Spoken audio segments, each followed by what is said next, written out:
안녕하십니까 우리 전국의 유튜브 구독자 여러분, 아프리카TV 시청자 여러분, 토요사건 팩트의 김원입니다.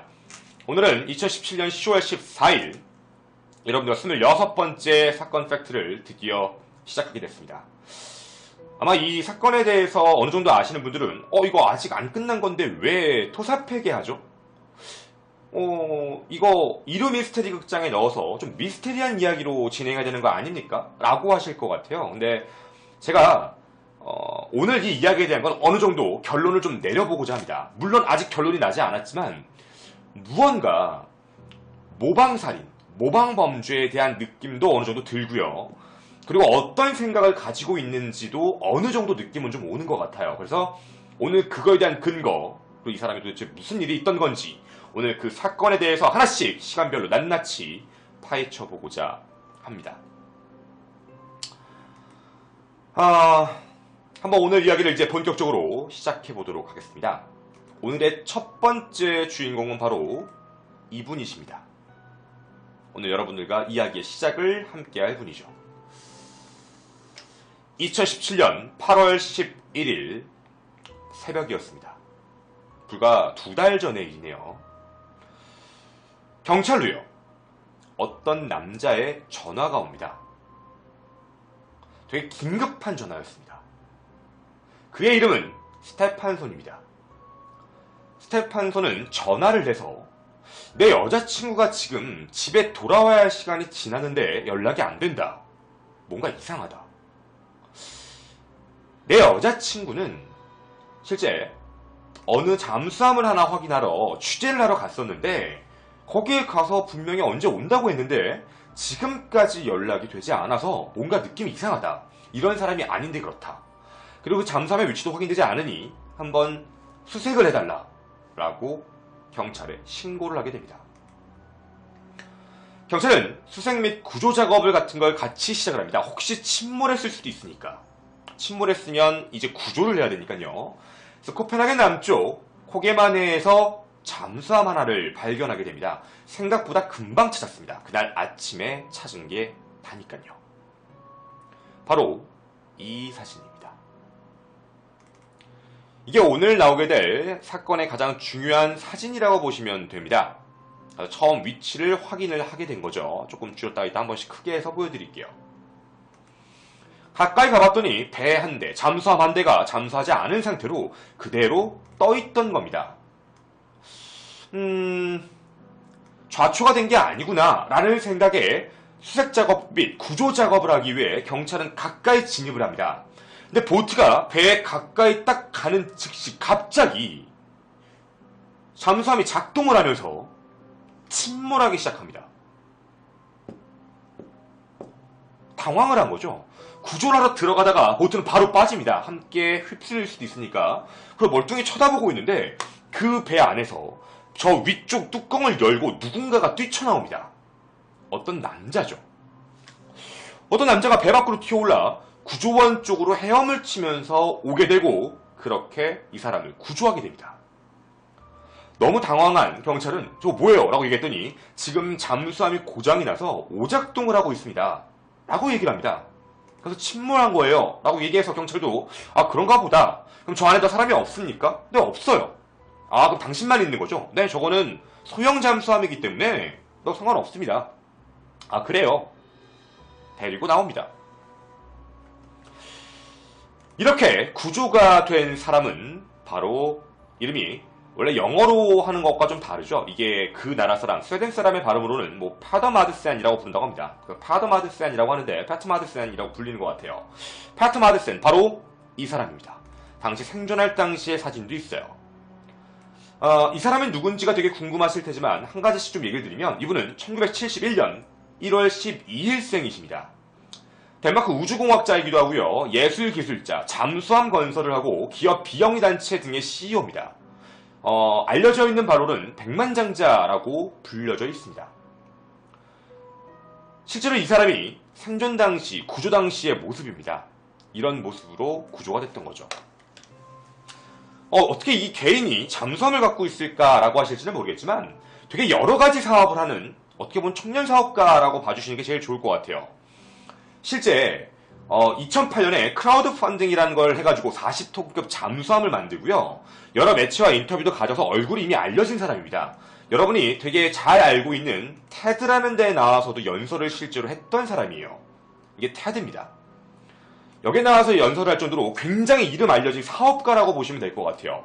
이 사람이 했던 사업이 굉장히 많아요. 여러 가지 사업이 있는데 이렇게 생각하시면 될 것 같아요.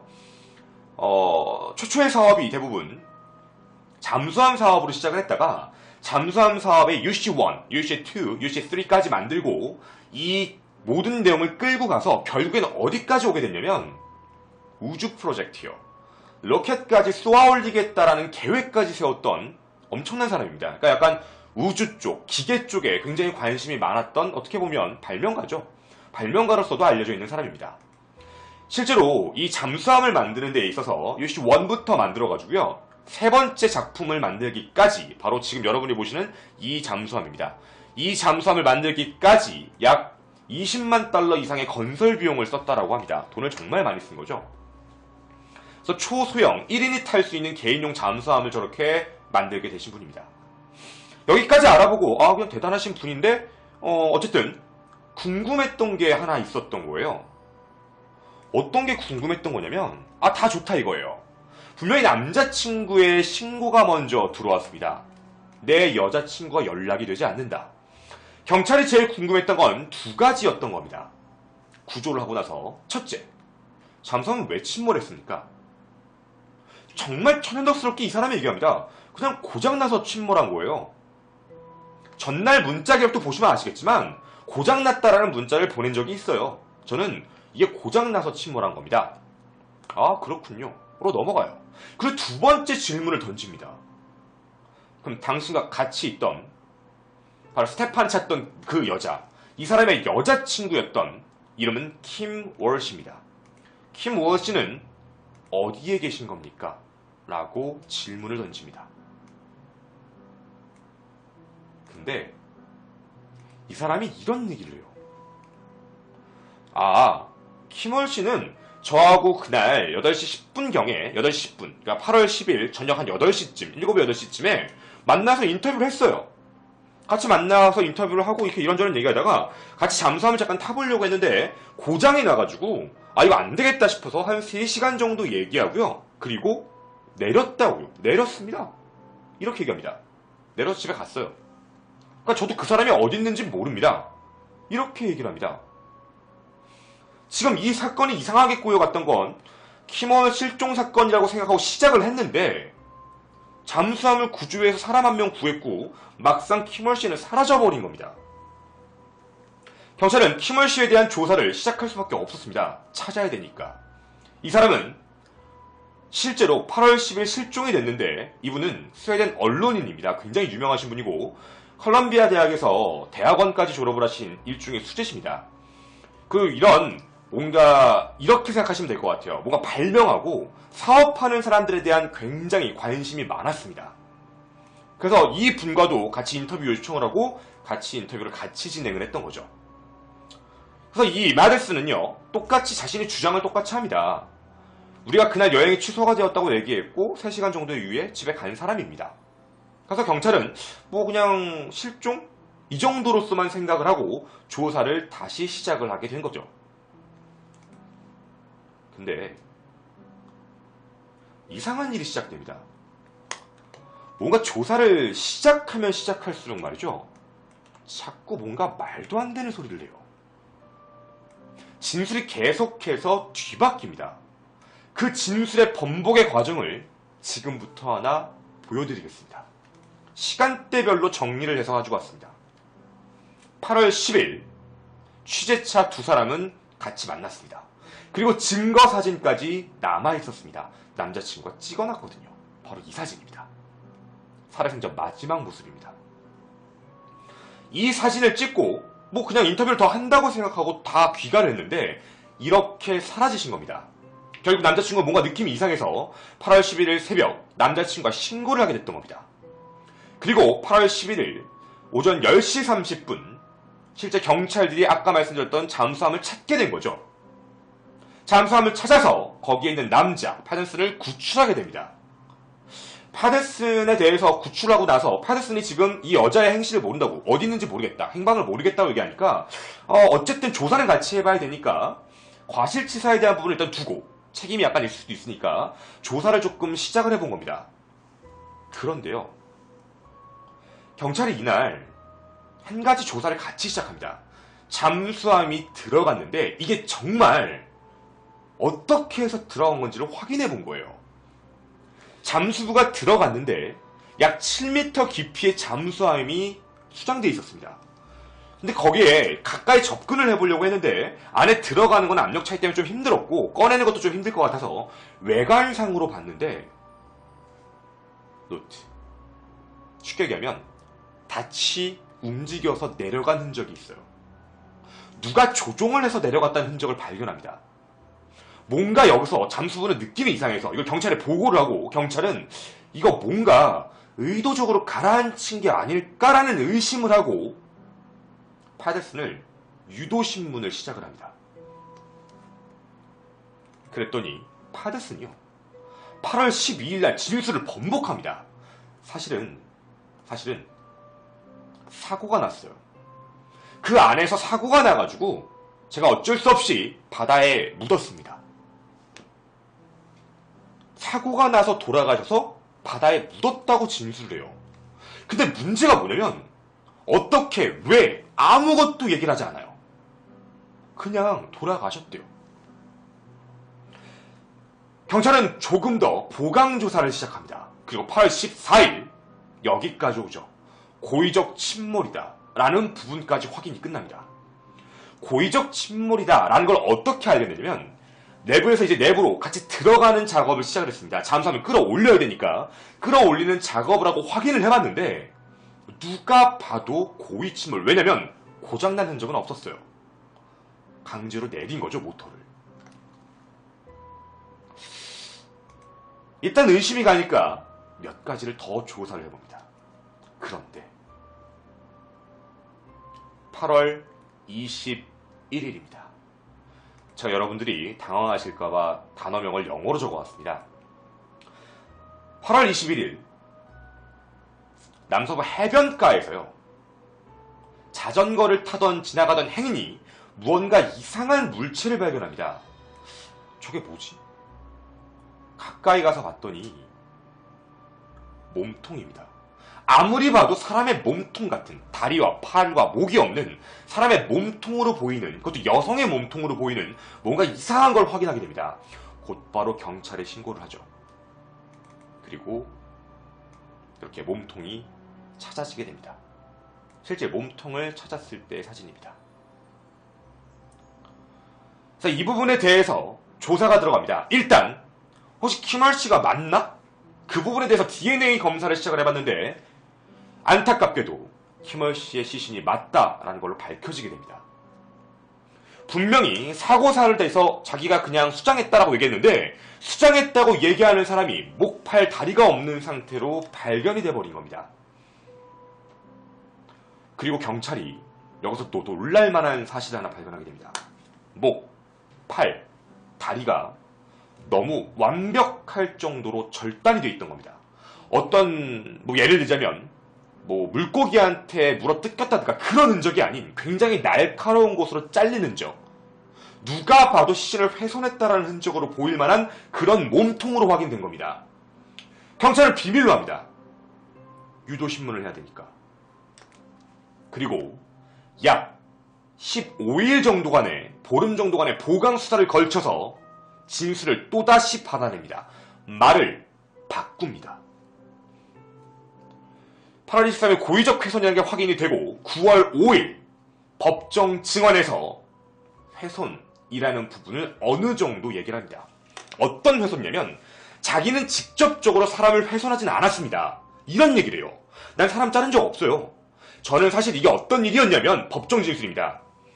실제로 잠수함 해치 커버라고 굉장히 큰 약간 망치 같은 게 하나 있는데 그걸 이제 움직이다가 그게 떨어지는 바람에 그걸 머리에 맞고 이분이 즉사했다고 해요. 머리에 맞고 즉사요. 그 사체를 보자마자 자신이 죽였다라는 그런 부분으로 오해를 받고 의심을 받을까봐 무서워서 저는 이 사람을 그대로 물속에다 수장시켜 버렸습니다. 너무 무서워서 그랬습니다. 나에게는 그러니까 정신분열, 약간 분열증 같은 정신병이 있습니다. 너무 무서웠습니다. 그래서 어쩔 수 없이 수장했지만 저는 절대로 바다에 묻어줬지 저는 토막을 낸 적이 없습니다. 이렇게 얘기합니다. 자신이 분명 시신을 버릴 땐 시신이 정상이었습니다. 라고 진술을 했던 거죠. 진술이 한 번 더 바뀐 겁니다. 검찰은 여기서 멈추지 않았습니다.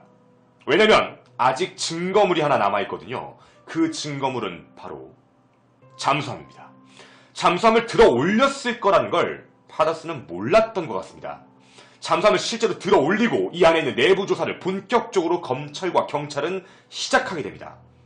이 사람이 뻥을 쳤다는 걸 증명을 해야 되니까 말이죠. 그리고 내부에 대한 잠수함 조사가 시작되면서입니다.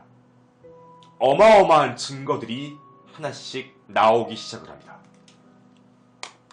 어떤 내용이냐면 검찰은 잠수함 화장실에서 머리카락을 발견합니다. 당연히 킴 월의 머리카락이죠. 두 번째, 킴 월의 피도 발견합니다. 그리고 이게 문제가 생겨요. 엔진 룸 쪽에 한 쌍의 속옷도 발견됩니다. 속옷이 있었어요. 검찰은 느낌이 온 거죠. 아, 이 안에서 일어난 일이다. 시신은 벗겨져 있고 시신에 있는 모든 속옷까지 벗겨놓은 상태고 시신은 토막나 있고 그럼 인과관계가 나는 그냥 정상적으로 버렸다. 말이 안 맞죠. 속옷이 안에 있으면 안 되니까. 인과가 안 맞았던 겁니다.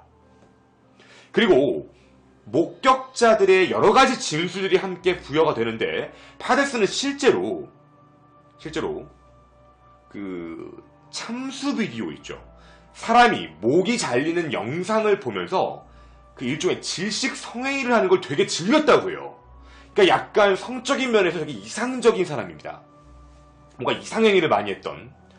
그러니까 질식 성행위라는 게 약간 그런 겁니다. 약간 이렇게 숨을 조일 때 성적 쾌락을 느끼는 좀 이상한 행위인데 약간 사람의 목이 잘리는 영상을 보면서 그런 거를 굉장히 더 강하게 느꼈다라는 그런 증언들이 나오기도 했답니다.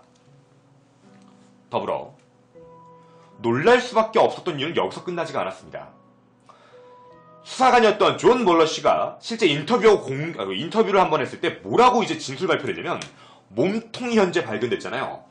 몸통에 공기가 있는 부분을 걱정해서 공기가 쌓이는 부분을 방지하고자 몸을 여러 번 찔렀다고 합니다. 왜냐면 사후에 찌른 것과 사전, 죽기 전, 죽기 후에 찔렀을 때 흔적이 다른데 죽고 나서도 찌른 흔적들이 나오는 거예요. 그리고 몸에다가 여러 가지를 찔러서 공기를 빼낸 상태로 그 다음 그 안에 금속들을 집어넣는 겁니다. 무거운 금속 덩어리. 왜냐면 물속에 뜨지 않게 바다에 가라앉게 하기 위해 그런 것들을 하나씩 해서 고정을 시켜놨다고 합니다. 여기서 끝나지가 않습니다. 10월 6일 머리와 다리 그리고 옷, 나이프를 담은 2개의 비닐봉지까지도 물속에서 발견이 됩니다. 굉장히 많은 분들이 실제로 이렇게 조사하고 찾기 시작했습니다. 지금 들고 나오는 게 제가 뭐라고는 말하진 않겠지만 내 시신과 관련되어 있는 물건들입니다. 저걸 직접 가지고 나온 겁니다.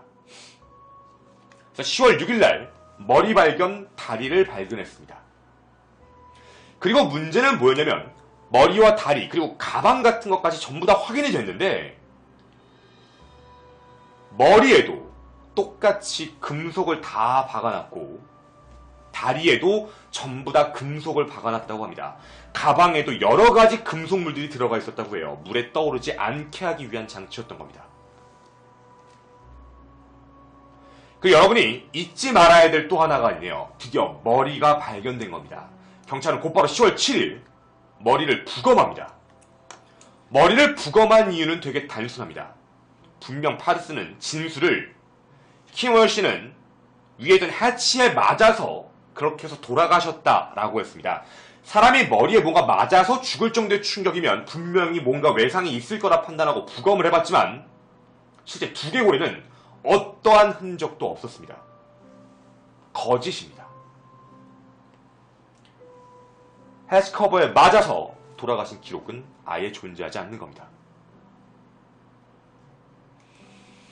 여기까지의 내용을 살펴보게 되면 킴 월시는 실제로 여기까지의 모든 내용을 종합해보면 파르슨의 잠수함을 타고 그 안에서 잠수함으로 잠깐 나갔다가 그 안에서 성범죄 같은 부분에 연루가 되었고 그 안에서 되게 잔인하게 살해를 당하고 그렇게 그 안에서 시신을 하루 동안 해부하고 시신에다가 모든 금속물을 넣은 상태로 군데군데 돌아다니면서 시신을 투척했다는 거죠. 바로 파데스니 말입니다. 모든 진술은 거짓말이었으니까 말이죠. 그리고 여기서 끝나지가 않았습니다. 더 충격적인 일은 부검 결과 및 이상한 점들이 밝혀지기 시작합니다.